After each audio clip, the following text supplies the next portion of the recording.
আমি আমার পরিবারকে যেরকম ভালোবাসি তার চেয়ে ইসলামী ব্যাংককে বেশি ভালোবাসি। আমাকে 7 তারিখে টার্মিনেট করা হয়েছে। আমি শারীরিক প্রতিবন্ধী হওয়া সত্ত্বেও, এত ডিসেবিলিটি থাকা সত্ত্বেও আমি অনেক প্রতিবন্ধকতা পেরিয়ে চট্টগ্রাম বিশ্ববিদ্যালয়ে শাখান ট্রেনে ঝুলে ঝুলে জীবন সংগ্রাম করে ইংরেজিতে অনার্স মাস্টার্স কমপ্লিট করেছি 9 বছরে। অনেক ঘাত প্রতিঘাত সহ্য করে সবাই স্বাভাবিক স্টুডেন্টের সাথে পরীক্ষা দিয়ে কৃতিত্বের সাথে উত্তীর্ণ হয়েছি অনার্স মাস্টার্স পরীক্ষায়।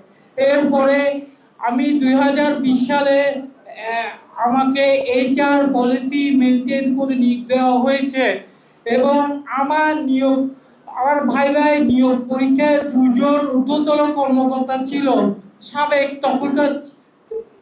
তখনকার ম্যানেজমেন্টের 2 জন নিয়ম দিয়ে আমার থেকে 10 মিনিট ভাইবা নিয়েছে এবং 10 মিনিট ভাইবে উত্তীর্ণ